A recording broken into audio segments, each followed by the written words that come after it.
ابھی آپ کو مثال دوں گا، میں آ رہا تھا، ہمارا 1000 کلو تھا، پی آئی اے کے میں نے سی او سے بات کیا ہوں، نام نہیں لیتا ہوں، کون سی او، اسٹیشن مینیجر سے، کنٹری مینیجر سے بات کیا، ڈاکٹر صاحب آپ کے لیے کچھ بھی کروں گا. میں بولا ٹھیک ہے بھائی، 6 لوگ جا رہے تھے. میں نے بولا بھائی 500-600 کلو زیادہ ہے. ہاں ہاں ڈرو مت، مجھے 50% ڈسکاؤنٹ دوں گا. میں بولا بھائی 50% ڈسکاؤنٹ کے بدلے میں اور 4 لوگ کو لے کے آؤں اور سستا پڑے گا نا. بولا دینے کا تو فری دے، مطلب مت دے. ٹھکرا دیا میں نے. پی آئی پاکستان ایئر لائن، ارے انڈین میں کوئی بھی غیر مسلم مجھے دیکھے گا تو فری میں چھوڑے گا. یہ ہے انڈیا. ڈاکٹر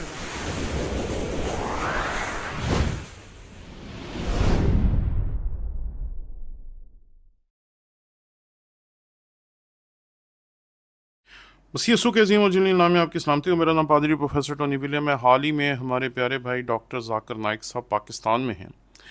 اور آج کی خبر یہ ہے کہ انہوں نے پی آئی اے سے اپنے رویے کی معافی مانگ لی ہے، کیونکہ وہ 1000 kg وزن لانا چاہتے تھے جہاز میں، جس میں صرف 20 سے 35 یا کبھی کبھی 40 kg وزن لانے کی اجازت ہوتی ہے.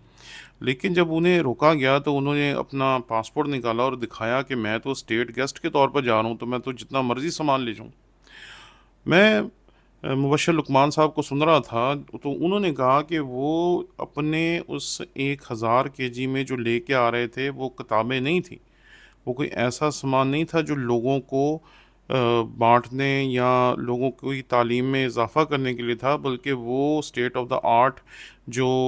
کیمرے ہیں وہ لانا چاہ رہے تھے. اور وہ والے کیمرے ہیں جو شاید پاکستان میں تو کیا ہندوستان میں بھی کوئی استعمال نہیں کرتا، یعنی کہ بہت ہی نفیس اور اعلیٰ قسم کے کیمرے، جن کے بارے میں ذاکر نائک صاحب نے ابھی کچھ دن پہلے بتایا کہ انہیں 10 کیمرے خریدے ہیں 9 کروڑ کے. تو وہ کیمرے یہاں لانا چاہ رہے تھے تاکہ جب ویڈیوز بنے تو وہ بہت ہی جاندار اور خوبصورت بنے. لیکن ان کے اس سامان کو لانے سے روک دیا گیا. تو انہوں نے پی آئی اے کے جو سی ای او تھے انہیں فون کیا اور انہیں بتایا کہ یہ کیا میرے ساتھ ہو رہا ہے، میں تو اسٹیٹ گیسٹ ہوں، میں تو کچھ بھی لا سکتا ہوں. تو پھر انہیں بتایا گیا کہ آپ ایسا کریں، اس کا 50% پے کر دیں، باقی میں معاف کر دیتا ہوں. لیکن انہوں نے کہا کہ یہ غلط بات ہے، میں اسٹیٹ گیسٹ ہوں، اگر یہی میں انڈیا جا رہا ہوتا تو انہوں نے مجھے ہر ایک چیز کی اجازت دے دینی تھی،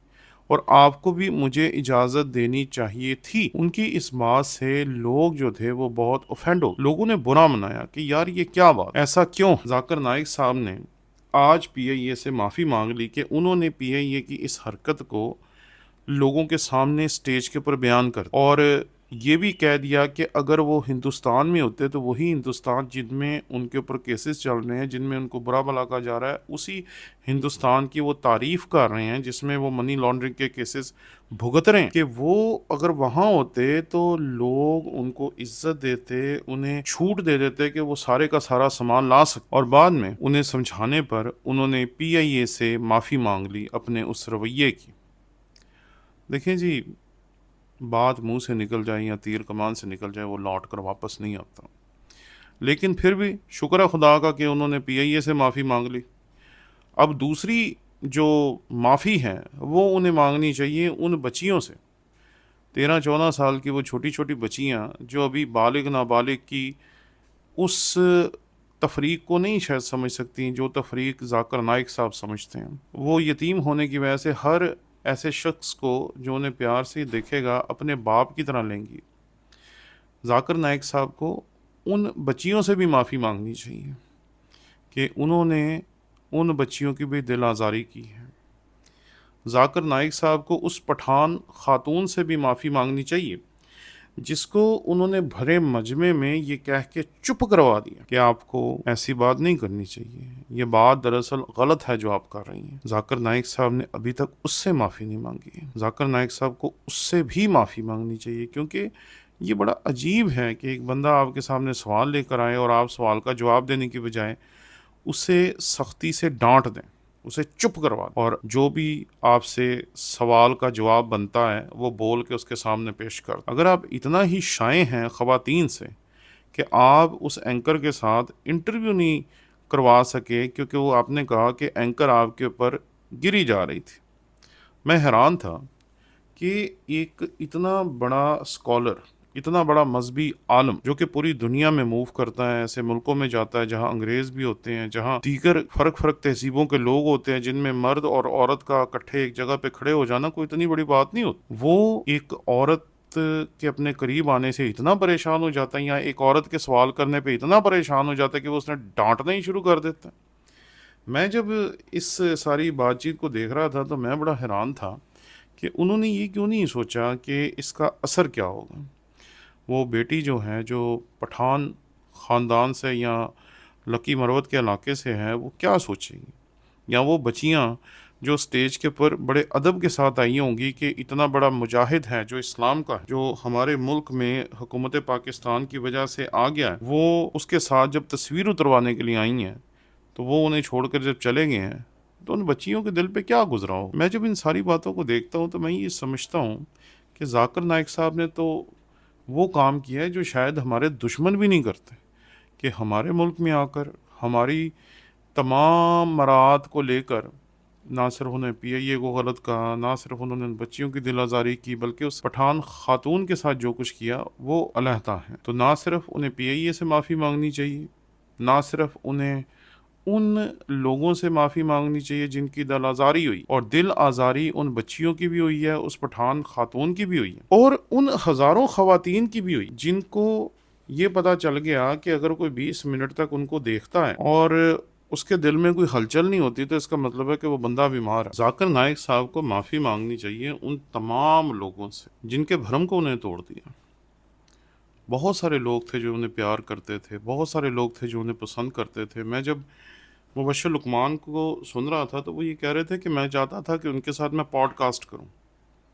لیکن جب ان کے کراچی والے اس سارے پروگرام کو دیکھا اور اس کے بعد لوگوں کا ریاکشن دیکھا کہ لوگ ان کی باتوں سے کتنے پریشان ہو گئے ہیں، تو وہ کہہ رہے تھے کہ اس کے بعد میں نے سوچا کہ بہتر ہے کہ ہم ان کے ساتھ پوڈ کاسٹ نہ ہی کریں یا ان کا انٹرویو نہ ہی کریں۔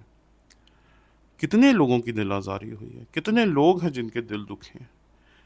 اس لیے ذاکر نائک صاحب کو معافی مانگنی چاہیے ان تمام پاکستانیوں سے، کیونکہ پاکستانی ان کے بارے میں بہت اچھی رائے رکھتے تھے۔ وہ سمجھتے تھے کہ وہ بہت بڑے استاد ہیں، اور ہمارے پاس بے شمار استاد ہیں جو پاکستان میں اسلام کے بارے میں بڑی اچھی تعلیم دے رہے ہیں۔ میں جب ایک ویب سائٹ پہ دیکھ رہا تھا تو اس میں بہت سارے ایسے علماء کی فہرست دی گئی جو کہ بڑی اچھی خدمت کر رہے ہیں۔ مولانا طارق جمیل صاحب ہیں، مفتی طارق مسعود صاحب ہیں، غامدی ہیں، انجینئر محمد علی مرزا صاحب ہیں، تقی عثمانی صاحب ہیں، پھر طاہر القادری صاحب ہیں، اور ان کے علاوہ بے شمار اور ہیں جو پاکستان میں بڑی اچھی خدمت سر انجام دے رہے ہیں۔ تو پھر ہمیں انہیں بلانے کی کیا ضرورت تھی؟ کیونکہ ہم نے جب انہیں بلایا، یا حکومت پاکستان نے جب انہیں بلایا، تو اسی لیے بلایا ہوگا کہ جب یہ یہاں آئیں گے تو لوگ ان سے سیکھیں گے، لیکن لوگوں نے ان سے سیکھنے کی بجائے لوگوں کی دل آزاری ہوئی ہے، لوگوں کا بھرم توڑا ہے جی انہوں نے۔ اس لیے اب ضرورت اس بات کی ہے کہ ذاکر نائک صاحب معافی مانگیں ان تمام لوگوں سے جن کا انہوں نے بھرم توڑا ہے، ان تمام خواتین سے جو سمجھتی ہیں کہ ان کی دل آزاری کی گئی ہے، اور شاید کہیں نہ کہیں ذاکر نائک صاحب کو مسیحیوں سے بھی معافی مانگنی چاہیے، کیونکہ جس طریقے سے وہ لوگوں کو پچھلے کئی سالوں سے کنٹرولڈ انوائرمنٹ میں سوال کر کر کے اپنے آپ کو عالم ثابت کر رہے تھے، وہ ان کا بھرم اب ختم ہو گیا۔ میں حیران تھا کہ بہت سارے ایسے پوڈ کاسٹ کرنے والے تھے جو کہ غیر مسیحی تھے، یعنی کہ مسلمان تھے، اور وہ بائبل کی آیتیں پڑھ کے سنا رہے تھے کہ دیکھیں جی بائبل یہاں یہ کہتی ہے، دیکھیں جی بائبل یہاں یہ کہتی ہے، دیکھیں جی بائبل یہاں یہ کہتی ہے۔ میں حیران تھا کہ ذاکر نائک صاحب کا تو مشن یہ تھا کہ لوگوں کو یہ بتا سکیں، سکھا سکیں، پڑھا سکیں اور تیار کر سکیں کہ بائبل جو ہے وہ بدل گئی اور بائبل ناقابل اعتماد ہے۔